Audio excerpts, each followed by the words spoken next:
아, 여러분 안녕하세요. 놀맨입니다. 잘 놀면서 쉬면서 세상을 살아가고자 하는 놀맨이에요.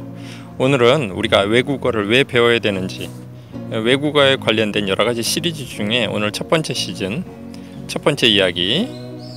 우리가 외국어를 배웠을 때 발음을 중요시한다? 물론 중요해요. 그리고 여러분은 외국어 그러면 뭘 생각하죠?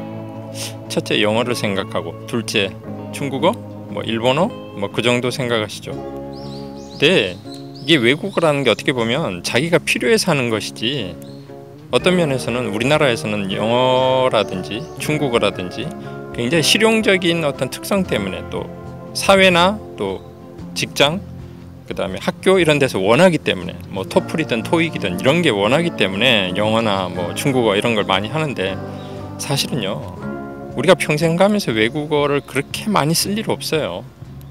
대부분의 사람들은 해외여행 몇 번 다니고 국내에서 살 텐데, 해외여행 그렇게 다니면서 아주 필요한 직종에 있는 사람들, 아니면 특수한 자기의 필요에 의해서 배워야 하지만이 자기의 어떤 직업을 유지할 수 있다든지 그런 사람들 아니고서 외교관이나 그 다음에 기업이나 연구소나 또 직장에서 필요로 한 그런 특수 분야를 빼놓고서 우리가 사실 영어조차도 그렇게 많이 쓸 일이 없어요.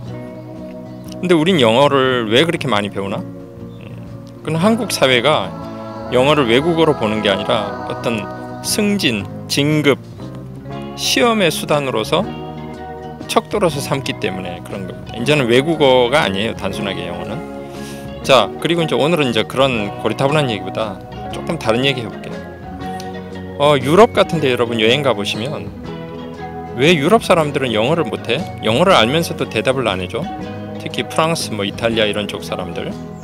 그건요, 단순하게 그 사람들이 알면서도 안 해주는 것도 있지만 몰라서 못 해주는 것도 있고요. 또 하나, 특히 프랑스 같은 경우 어떤 게 있냐면, 그 사람들한테 영어를 왜 할 줄 모르냐라고 물어보는 건 마치 서양 사람들이 아니면 외국 사람들이 우리나라 사람들에게 당신들이 왜 일본어를 못하냐, 중국어를 못하냐 이렇게 물어보는 거하고 똑같아.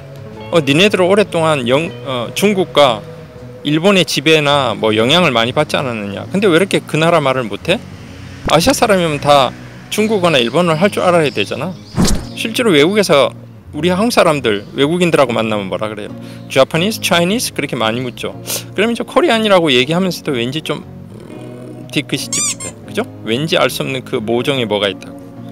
자, 그렇다 보니까 이게 특히 유럽 사람들한테 너 왜 영어를 할 줄 몰라 이렇게 물어보는 거는 상당히 어떤 자존심의 문제이기도 하고요. 그 사람들의 역사나 문화적인 걸 우리가 모르기 때문에 그렇게 하는 얘기예요. 특히 프랑스하고 영국 같은 경우는요 100년을 전쟁했어요. 100년 전쟁이 있잖아요. 독일하고 프랑스는 겨우 한 몇 년 전쟁했지만 그거하고는 비교가 안 돼요. 사이도요 지금 프랑스하고 독일은 의외로 좋고, 영국하고 프랑스는요 수백 년 동안 애증의 관계, 우리 일본보다 더하면 더하지 떨어지지 않아요. 그만큼 원한과 어떤 그런 게 있다고.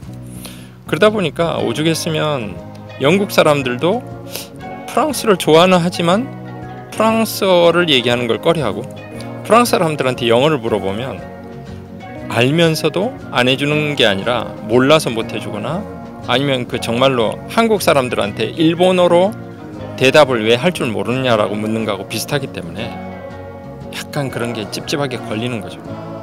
그러니까 그만큼 이게 어떤 문화적인 영향이 큰 거예요. 그리고 언어는 제가 봤을 땐 발음도 중요하지만 발음보다는 그 사람이 원하고자 하는 소통의 그 내용이 뭔지 의미를 아는 게 참 중요하다고 봐요.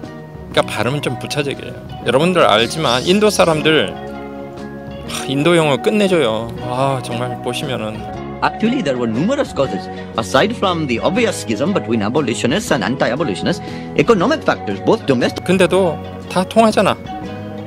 그다음 호주, 영국 영어, 우리가 아는 미국 영어하고 또 상당히 다릅니다. 그죠? 근데 잉글리시가 원래 어디서 나왔어요? 영국에서 나왔잖아. 영국에서 water 이러면은 뭐라고 대답합니까? water 이렇게 대답을 하죠. 그러니까 이게 나라마다 차이가 있는 거예요. 그러니까 미국 영어는 아메리칸 랭귀지, 우리가 주로 이제 많이 배우는 영어라고 하는 게 미국 영어를 기반으로 많이 하다 보니까 그런 건데, 실질적으로 이게 소통이 되는 게 가장 중요한 외국어를 배우는 목적 중에 하나입니다. 저는 그 이상도 그 이하도 아니라고 봐요. 그러니까 여러분들 만약 외국인들이 와서 왜 일본어를 할 줄 모르십니까? 왜 중국어를 할 줄 모르십니까? 거기에 뭐라고 대답하겠어요? 상당히 또 기분이 묘하잖아요. 그죠? 우리의 역사나 이런 거를 갖다 이해를 못하기 때문에 그런 거예요. 똑같은 거예요. 우리가 유럽이나 다른 지역에서 왜 영어를 할 줄 모르느냐 이렇게 묻는 게 바로 그런 거하고 유사할 수 있다라는 거죠. 자, 그러한 부분도 있다라는 거 여러분들이 한번 외국어를 배우는 상식으로 알고서 시작을 해봅시다.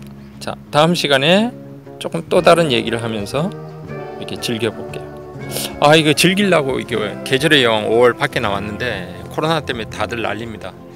집 근처에 어떤 대학 캠퍼스에 왔는데 대학이 지역사회에 기여할 수 있고 지역 주민들을 위해서 혜택을 줄 수 있는 게 바로 이런 건 것 같아요. 공원 같잖아. 대학이 굉장히 녹지가 많아요. 그러니까 대학이야말로 지역의 공원이 될 수 있다라는 그런 생각을 하고 쉼터가 될 수 있어요. 저는 그런 점에서 이번 코로나 사태를 겪으면서 이 근처 이 대학 캠퍼스 진짜 공원 같네요. 그런데 많이 들어오고 있습니다. 여러분들도 주변에 대학들 한번 출입을 제한을 하네요. 그죠? 다행히 이 지역은 출입을 크게 제한을 하지 않아서 제가 들어왔는데 한번 들어가 보시면 좋을 것 같습니다. 자, 오늘도 즐겁게 외국어를 왜 배우는지 오늘 한번 얘기를 해봤어요. 다음에 또 재밌는 얘기로 만납시다. 안녕.